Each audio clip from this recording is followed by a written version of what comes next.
my neighbor was Nancy Machino Brown, born in... Machinos, we all know the jingle. I won't try to sing it. Right. So she invited us to dinner. Small business owner. And after we had dessert, she went around the room to everybody that was there and asked what their dream was. And Susie said her dream was to have a natural food store in Springfield like her mom's. And Nancy Is that was when the just opportunity clicked for you? Was in this? I mean, you point back to that moment. I do point fair back amount. to that moment because that was when it kind of became a reality that it might happen, because she's like, I have a spot. I think I might have something. Talk to me in a couple weeks. And so Susie and I were like, wow, are we going to really do this, And she goes, I have no doubt that this will take off. Hey everyone, thanks so much for joining us for another episode of At Home with Emily, a podcast about creating a life you love. And this week, I told you we were going to have a very special guest, and she is here, Diana Hicks. You may not know her name, but I bet you know the name Mama Jeans. And she is the co-founder behind what has become a cult following really all around our community. And even if you don't shop there on a regular basis, you certainly know what it is. And anytime you need something special, you know where to go. Mama Jeans. It's an amazing accomplishment. Thank you. And thank you for being here with us today. No, thanks for having me. So Diana and I are going to talk a little bit about her story, because she is another entrepreneur who did not start out that way. And I just think your story is so fascinating, because you are another one who you didn't immediately go to college, graduate, and decide that you're starting your own business. You were working for the man, corporate life. For sure. And interestingly, here we are at the studio. I mean, not but a stone's throw away, we can see your former employer of 30 years, O'Reilly. Right. I mean, that's one of the biggest corporations in the country, much less Springfield. And you were there for decades, right? 30 years. What was that like? Oh, it was fun. I didn't quit because I didn't like my job, that's for sure. Yeah. I got there at just the right time when all the opportunities were presenting themselves, and pretty much if you had a desire to do something and you let them know what it was, and you were good at it, they would let you try different things. And so I got in, I started in accounting, and I'm not really good at math. That wasn't the best fit. That wasn't the best fit. It was fun. I loved who I worked with, but then I moved into advertising, and that was fun too. But then when I got into communications, and I got to go around and meet all the people, and then I started getting into photography, and so I became the company photographer, and I would take pictures. You meet everybody doing that. I just loved doing that. And, I would go to stores and visit people and talk to them and get their stories. And then I would come back and we would write a magazine that we called Team Spirit. And it was a full-color magazine that we put out every month for all of the employees. It was kind of a touchy-feely thing. And, I just really enjoyed taking their picture, getting to know them, writing about them. And you found your lane in people, getting to know people, learning their stories, sharing their stories. And that was really what was driving you when you were in the corporate world, was getting to do that. Mm-hmm. Right. Like I said, I didn't leave there because I didn't like my job. Right. You could have stayed there forever and been happy. Right. And so I think that's one very unique thing about your story. And so everyone's listening and they're thinking, then how? Why? Where? Did you have a hidden passion for natural grocer or for the supplement business, or was that part of your lifestyle, or how did Mama Jeans come to be? Well, I met Susie, Co-founder. the co-founder, And she was working at her mom's store in Ava. Tiny little A shop. tiny little health food store. Middle of nowhere, you could say. Like maybe a 2,500 square foot store. Mm-hmm. And when I met her, I went into the store and I was fascinated by all the bulk What was it items. like? I loved the smell. Mm-hmm. I mean, a lot of people say Mama You Jean walked smells into this good. station today and I said, you smell like Mama Jean's. Right. I loved the smell.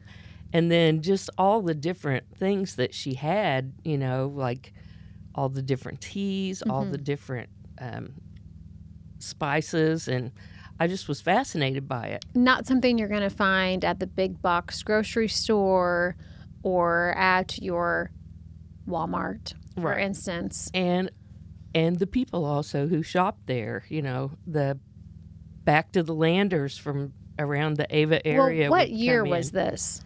It was 96, I guess, Okay, when I met so we're in the Susie. 90s. Mm-hmm. Mm-hmm. And she told me that her dream, or, you know, that she thought a store like her mom's would go over a lot better where there were more people. And I was And your like, wheels started turning. kind of. I mean, as much as I loved O'Reilly, you always have a dream to maybe be your own boss someday. Right? And I was kind of there after working there for almost 30 years. Well, that time I started in 78, so Wow. I had been there, Most of your career. right. So I'd been there over 20 years, or almost 20 years when I met Susie. And so we just kept being friends. And, of course, we didn't open until 2002.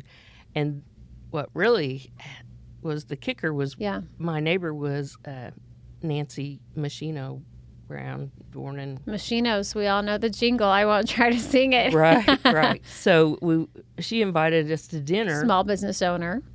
and after we had dessert, she went around the room to everybody that was there and asked what their dream was. And Susie said her dream was to have a natural food store in Springfield like her mom's. And Nancy Is that was when just the like, opportunity clicked for you? Was in this, I mean, you point back to that moment. I do fair point back amount. to that moment because that was when it kind of became a reality that it might happen, because she's like, I have a spot. I think I might have something. Talk to me in a couple weeks. And so Susie and I were like, wow, are we going to really do this, you know? And she goes, I have no doubt that this will take off. And so I was like, well, I'm not going to quit my job now, you know, until it gets going. And so, 2002, we leased the building, and I mean, we didn't have a lot of money. Like, we laid every tile ourselves in that Wow. floor. We did all the woodworking. We did all the painting.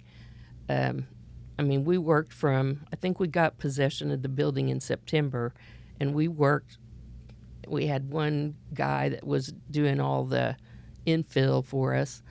And by Jean's birthday, we opened.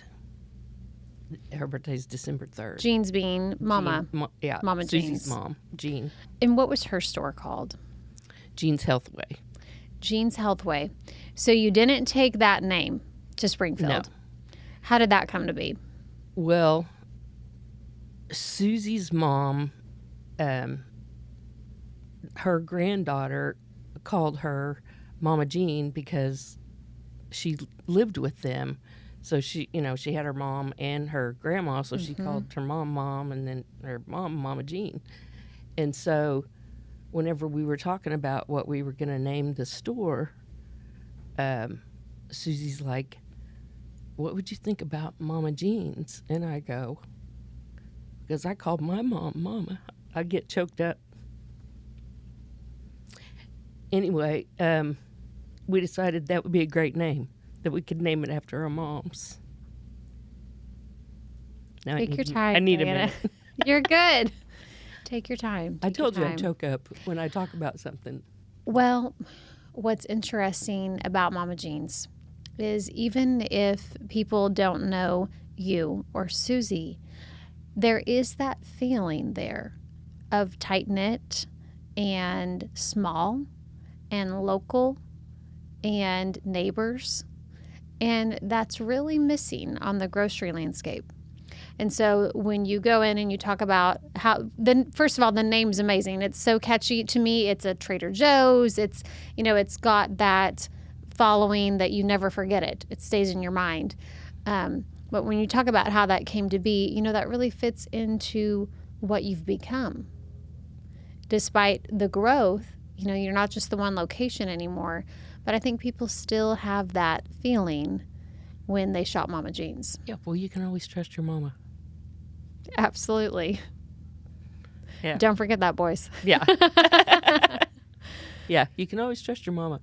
And so that was the moment. It had to be whenever you were in there working on that and you came up with that name, you probably knew you were going to be onto something. I think so. I mean, like, my mom would be like, aren't you scared? I mean, you're leaving it, or you're starting. I'm like, don't worry, Mom. It'll be fine. Well, I'm praying for you. I'm like, well, I appreciate that. Which can also be a way of saying, I don't think this is a good idea. It's sort of praying. She probably really was. Oh, I'm sure praying she was. for you was and praying bless your heart. It's always kind of are you nuts? But did you have those moments where you thought, maybe I am nuts? Maybe I shouldn't be doing this. I maybe never really did have that feeling. I just think so. You really had that. I had all the faith in Susie, mm-hmm. and I had all the faith in the community that they would support us because we were going to be something special. And so, what were those first months like? Well, they were kind of chaotic but fun because, we were like, oh, wow, we made enough money to pay for the truck tomorrow.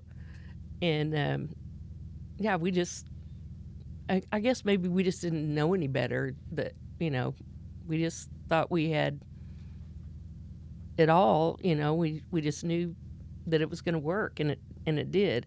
And then it took off so fast. It wasn't very long until we didn't have the space to keep backstock until the next truck could come. And so we were running out of stuff. And so we were like, we need more space or another location we asked our landlord, Nancy, for more space. And she was like, I don't think we can do that. We wanted to move into the next building. And we're like, okay. Mm-hmm. So that's when we heard that Matt O'Reilly was putting in that Green Circle Shopping Center. So I approached him on Republic Road about moving in there, and he welcomed us. And so in 2008, 8808, we moved into that building. And it was like a necessity because we were running out of... bursting at the seams. Right. And so... not the best time to maybe expand your business, but 2008 was a recession. Right. And so we didn't see a lot of people opening at that time. It was kind of tough for a lot of folks. No, just us and Dynamic Earth. But groceries are an essential. And at that time, your name was out there of what you did. Did you have customers who were hoping for you to come to that side of town? They were.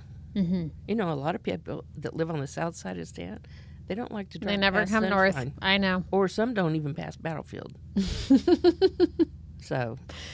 So you knew that you had a clientele there that you could capture. Mm-hmm. Did you do a bunch of fancy market research, or was this just a matter of people telling you? I don't think we did a bunch of fancy market research for that location. And when we moved out to 65 and Sunshine, yes. we did, because the same thing started happening. We didn't have enough room to keep enough backstock until the next truck would come, and we're like, what are we going to do?